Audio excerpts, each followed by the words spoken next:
The psychology of crowded places, why they feel overwhelming. There are certain moments in life that feel strangely heavy. Even though nothing dramatic is happening. You walk into a crowded mall, or a noisy station, or a packed marketplace, and suddenly something inside you tightens. It isn't fear in the dramatic sense. It isn't danger. It's more like an invisible pressure that rises quietly. The kind that makes you wish you could dissolve into the background, or step outside for just a moment of quiet. Most people around you seem completely fine. They are laughing, talking, walking through the noise as if it's nothing. But for you, something feels off. The air feels thicker. The sound feels sharper. The movement feels too much. You become aware of every step, every sound, every face that passes too close. Overwhelmed sense of self. Why does this happen to me? Why do crowded places feel so overwhelming? Why do I feel drained before anything has even happened? If you've ever wondered that, you're not alone. And what you're feeling isn't strange. It's human. Because the psychology behind people who dislike crowded places is far deeper and far more meaningful than most people realize. It's not simply a preference. It's not just being introverted. It's not about being shy or socially uneasy.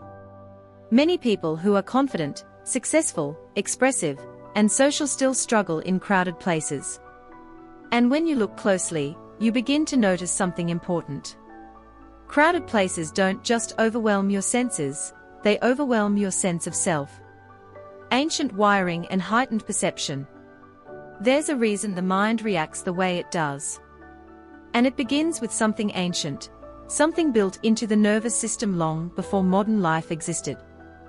For most of human history, being in crowded, unpredictable environments meant you had less control over your surroundings. The mind evolved to track movement, sound, and potential signals of danger. Today, we don't face those same threats, but the wiring remains. When too many things are happening at once, the brain's alert system quietly switches on. It isn't panic. It's vigilance. It's the mind whispering, pay attention. There's too much happening. Even if nothing is actually wrong. This is why someone who dislikes crowded places isn't weak or overly sensitive. They are attuned.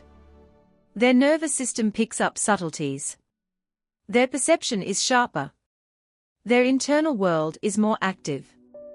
And when the external world becomes loud and chaotic, the internal world reacts. The burden of inputs. People who dislike crowded places often carry a certain kind of mind, reflective, perceptive, observant, and emotionally self-aware. They tend to think deeply. They notice details others miss. They feel more intensely, and they value meaning over noise. When these kinds of minds are placed into environments full of constant motion, the brain gets louder, not quieter. Every passing face feels like a signal. Every sound feels like another thought to process. The crowd becomes a tangle of impressions, emotions, and expectations. It's not the people that overwhelm, it's the inputs. Your mind wasn't made to absorb that many signals at once. The psychology of emotional space. Some people feel comfortable when they can control their distance from others. Not because they dislike humanity, but because they need room for their thoughts to breathe. Personal space isn't just physical for them. It's emotional. A crowded environment shrinks that space. It compresses your thoughts. It presses against the invisible boundary that your mind relies on to feel grounded. And when that boundary collapses, even a calm person can feel mentally cornered. It's subtle. It's quiet, but it's real. A crowded place represents the world's expectations. The loudness, the pressure, the endless activity. And for someone with a thoughtful, introspective mind, those environments feel like the world demanding attention all at once. It's like being pulled in 100 directions without moving an inch. You start to feel disconnected from yourself, Not because the crowd is dangerous, but because it drowns out the inner voice you rely on to navigate life. Some people need silence to hear themselves, and crowded places feel like the opposite of silence. High-resolution processing. People who dislike crowds often grew up being hyper-aware of their surroundings. Maybe they learned to read the room early. Maybe they picked up on subtle emotional cues from others. When you grow up that way, you develop a habit of scanning, interpreting, predicting. It becomes automatic. And inside a crowd, those abilities multiply until they become exhausting. It's like having too many browser tabs open in the brain. No one else can see it, but you feel every one of them. Crowded places remind people of how fast the world is moving. Everyone going somewhere, everyone rushing, everyone wrapped in their own lives. It makes you think about your place in all of it. It triggers a quiet kind of existential awareness. Crowds don't always make you feel connected. Sometimes they make you feel invisible. It's the absence of meaning. In a crowd, everything feels shallow, rushed, unanchored, not because people are shallow, but because the environment forces everyone to move too quickly to be real. Self-awareness and emotional equilibrium. People who dislike crowded places are often incredibly self-aware. They know how they feel. They notice when their energy dips. They are conscious of their emotional limits. They understand that their mind doesn't thrive in chaos. Self-awareness is a strength, not a flaw. And knowing what environments drain you is one of the most grounded things a person can understand about themselves. Disliking crowded places doesn't make you flawed. It makes you human in a specific way, a thoughtful way. People who dislike crowded places often live life at a deeper frequency, slower, more reflective, more observant. They feel the world more than they watch it. They listen more than they speak. They think before they move. And that kind of mind doesn't do well in overstimulation. Because overstimulation isn't just sensory, it's emotional.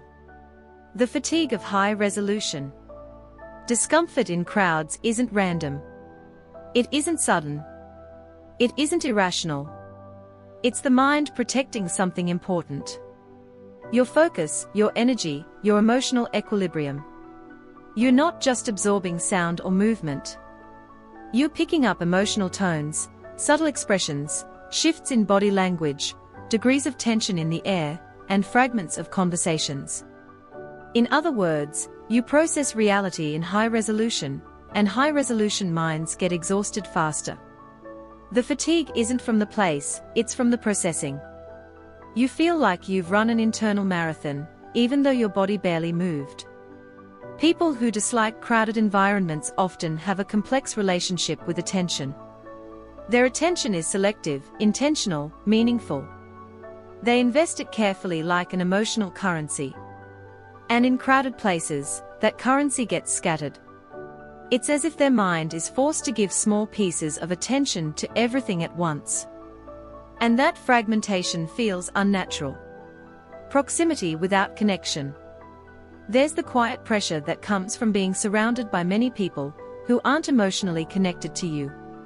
Crowded places offer proximity without connection, presence without intimacy, noise without meaning. Being surrounded by hundreds of people yet connected to none of them can trigger a quiet, hidden sense of isolation. Loneliness has very little to do with physical isolation. It has everything to do with emotional alignment. Crowded environments reduce predictability. Your mind prefers patterns and crowds erase patterns.